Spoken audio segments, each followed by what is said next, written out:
Hello tout le monde, c'est Jaster, j'espère que vous allez bien. Je voulais vous faire un petit retour vidéo de la campagne de test de la campagne PVP sur Tezo qui a eu lieu là il y a quelques jours au moment où je tourne cette vidéo. Ça a duré une semaine et bien évidemment pendant cette semaine-là, j'ai testé parce que ça me hypait trop. On va évoquer un petit peu tout ça, de comment ça se passait dans les faits, et qu'est-ce que j'en ai pensé, est-ce que ça change beaucoup de comment c'était avant. On est parti pour voir tout ça.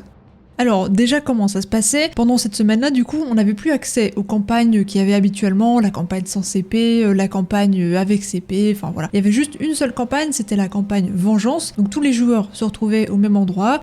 C'était comme d'habitude toujours la question des trois camps, les rouges, les bleus et les jaunes, qui étaient très déséquilibrés d'ailleurs, mais ça on y reviendra sûrement un peu plus tard. Mais voilà, ça se passait comme ça. Pendant cette campagne on pouvait pas faire tout ce qui était quête, récupérer tous les bouquins qu'il y avait en Cyrodiil. Voilà, c'était vraiment juste on se tape dessus, grosso modo, et c'était très cool. Moi, ça me va très bien. Taper sur les autres, c'est très bien. On nous a donné quelques objets quand même, parce que pour attaquer des forts, on peut pas y aller à main nue. Donc, outre notre armure, etc., ça, je vais en parler juste après. Donc, on nous avait donné quelques objets de siège, une potion qui permettait de se soigner et qu'on n'avait pas besoin de racheter, qui se régénérait, parce qu'on n'avait pas non plus accès à la boutique. Donc, pour ce qui est acheter tous les engins de siège, on pouvait pas. Donc, ils nous avaient donné grosso modo les trucs vraiment les plus utiles, les plus importants pour les sièges, pour les combats, ce qui était vraiment très pratique. Pour le coup, il n'y avait pas besoin de se prendre la tête, on avait juste la roue, voilà, on mettait tous les petits outils dedans et ça faisait très bien l'affaire, c'était hyper fun. Concernant du coup tout ce qui est les armures, les armes et les compétences, c'est surtout là que ça a énormément changé. Alors en fait, pour ce qui est des armures, du coup, il n'y avait plus les effets d'armure, pour les armes c'était pareil, et pour les compétences, on avait seulement accès aux compétences de classe. Donc exit tous les mecs CP 3000 qui avaient des sets absolument beaucoup trop forts, fini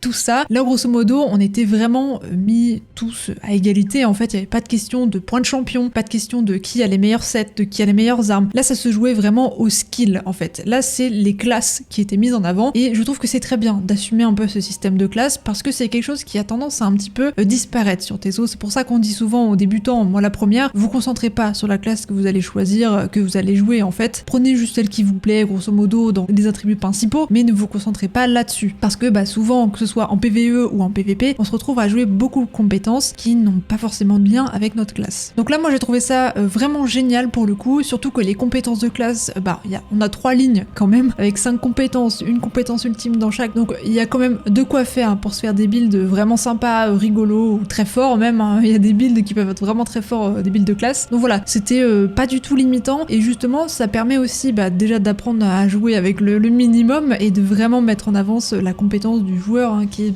le skill, ce qu'on appelle le skill communément. Je trouvais ça vraiment intéressant. Ce qui rendait ça vraiment intéressant aussi, c'est que du coup en fait t'avais plus genre un ou deux joueurs qui se baladaient tout seuls, des joueurs très très forts qui allaient défoncer tous les noobs. Voilà, parce que les noobs, forcément, comme moi, moi je suis noob en PVP, très clairement on va le dire, tu te fais défoncer la tronche. Et du coup, si tu te fais défoncer la tronche en boucle, que tu fais que de mourir, t'as plus envie de jouer au mode. Et c'était ça le gros problème du mode PVP, même dans la cité impériale, mais le mode PVP de manière générale sur Tezo, c'est que les nouveaux n'ont pas trop leur place en fait. Si t'as pas les derniers sets, que t'as pas les dernières compétences hyper optimisées au poil de fesses, enfin voilà, c'est un peu l'enfer, tu peux pas t'amuser, clairement. Là pour le coup, c'était beaucoup plus amusant, c'était beaucoup plus égalitaire, on va dire, dans la façon de fonctionner, même si je l'évoquais un tout petit peu avant, il y avait beaucoup plus de monde chez les rouges. Alors moi j'avais pensé à quelque chose, j'ai vu que Trauma également sur Twitter en avait parlé, il a tweeté directement en mentionnant les noms de l'équipe de Zenimax. Ce serait bien en fait d'avoir un maximum de joueurs dans chaque faction en fait, parce que là les rouges étaient beaucoup plus nombreux, et comme on peut plus compter du coup sur les mecs hyper balèzes qui détruisent tout sur leur passage, en fait grosso modo ça va être l'équipe qui a le plus grand nombre de joueurs qui va l'emporter en fait dans les combats. Donc ça c'est quelque chose qui pourrait être vraiment pas mal, mais dans l'ensemble en tout cas c'était hyper fun. Moi franchement j'ai pas joué tous les jours pendant la semaine parce que on est occupé aussi, mais j'ai fait plusieurs sessions. J'ai fait une session en début de soirée, j'ai fait une session plutôt fin de soirée, j'ai fait une session dans la nuit aussi, donc il y avait beaucoup moins de monde. Et dans tous les cas ça restait hyper fun, et du coup les combats aussi étaient plus équilibrés, même si comme je le disais de temps en temps il y avait les rouges qui étaient beaucoup plus nombreux, qui avaient pris toute la carte. Ils avaient quasiment tout pris. Mais à part ça, vraiment, t'as beaucoup moins peur maintenant d'aller dans les combats. Moi, je fonçais beaucoup plus dans le tas parce que je suis de ce genre-là, moi, de toute façon, hein, je fonce dans le tas. Mais c'est vrai qu'avant, j'osais pas parce que je me suis dit, mince, si le mec en face, il est trop fort, moi, je vais juste me faire éclater en 2 secondes, ce qui était souvent le cas en général. Là, j'avais mes chances en fait. Alors, peut-être pas en solo parce que j'ai pas forcément le skill qui est vraiment je suis pas très forte, on va dire, mais j'arrivais à me débrouiller. Je suis pas morte tant que ça de fois, mine de rien. Et quand on faisait des combats en 2v2, 3v3, en gros, à peu près, hein, c'est pas des chiffres exacts, mais quand on était quelques-uns contre quelques autres, ça se passait plutôt bien. En vrai, les combats étaient plutôt équilibrés pour le coup. On les défonçait pas, ils nous défonçaient pas. Tout le monde avait sa chance en fait de survivre ou de tuer l'adversaire. Donc ça, c'était vraiment cool. Et dans les combats à grande échelle, c'est pareil. Sauf que du coup, là par exemple, il y avait un fort qu'on avait attaqué. L'adversaire au début avait l'avantage parce que ils étaient dans le fort. Quand on est rentré après, ils nous attaquaient d'en haut. Mais une fois qu'on est rentré dans le fort, on était un peu plus nombreux qu'eux. Du coup, on a réussi en s'y mettant tous ensemble à en buter beaucoup. Et je crois quasiment tout le monde. Il y a quasiment personne qui a pu en réchapper malheureusement pour eux. Mais voilà, on a réussi à prendre le fort parce qu'on était un peu plus nombreux. Mais au final, ça restait quand même équilibré. On a mis pas mal de temps. Hein. On les a pas zigouillés en quelques secondes. Hein. Ça a pris je sais pas combien de temps en vrai. Je pense une fois qu'on était dans le fort, ça a dû bien prendre une dizaine de minutes avant de vraiment pouvoir l'avoir pour nous. Donc voilà, c'est beaucoup plus équilibré, c'est beaucoup plus fun. Et je suis très contente que Tezo assume enfin le côté on met en avant les classes en fait, qui sont pas suffisamment mises en avant pour moi. Bon après c'est vrai, je le disais dans ma vidéo où je présentais la mise à jour Fallen Banners et je parlais notamment rapidement évidemment de cette campagne PVP parce qu'on n'avait pas encore beaucoup d'infos. C'est vrai que du coup, encore une fois, Tezo a du mal à assumer aussi le fait d'avoir des anciens joueurs et les mettre de côté. Encore une fois. C'est vrai que c'est très axé casu cette mise à jour on va dire, mais il faut pas oublier une chose, c'est que les joueurs hardcore, peu importe le jeu, ça représente toujours une minorité. Et sur Tezo,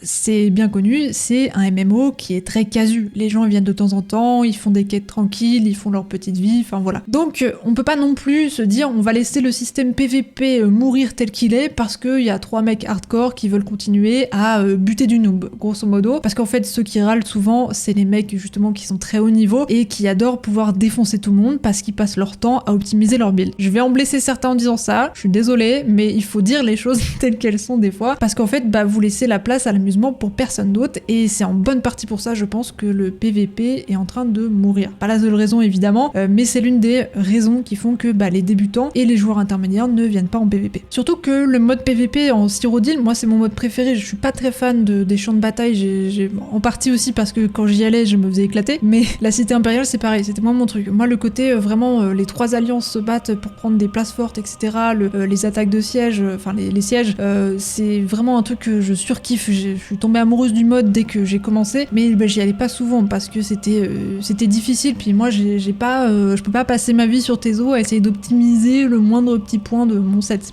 J'ai pas le temps pour ça, faut être honnête. Donc c'est cool en vrai si ce mode revient. Alors ils ont dit que ça allait pas forcément revenir de cette forme-là tout à fait. En vrai, ce qui pourrait être pas mal pour le coup, c'est pourquoi pas d'avoir le mode un peu comme c'était avant, où t'as le système avec les points de champion, où t'as les sets qui fonctionnent, etc. Et puis le mode qui est beaucoup plus sur les basiques, on va dire, qui est sur la base des joueurs, avec juste le système du coup des compétences de classe, quelques objets que t'as en poche pour faire les attaques de siège, te soigner, vraiment le minimum, et parce qu'au final, le cœur du PVP de Cyrodiil, c'est pas rouler sur les autres, c'est prendre des places fortes, des places stratégiques pour obtenir du terrain et l'emporter à la fin de la saison sur les autres alliances. C'est ça le but. Donc moi je trouve que le mode est vraiment bien tel qu'il a été proposé. Alors, évidemment, comme je disais, il y a peut-être des ajustements à faire et je pense que il faut les faire pour rendre le mode plus attractif pour les anciens comme pour les nouveaux, mais en tout cas pour moi c'est une très bonne chose. J'ai vu beaucoup de retours positifs, à part du coup quelques joueurs hardcore qui pleuraient un peu là-dessus parce qu'ils étaient tristes de plus faire autant de dégâts, mais faut dire quand même que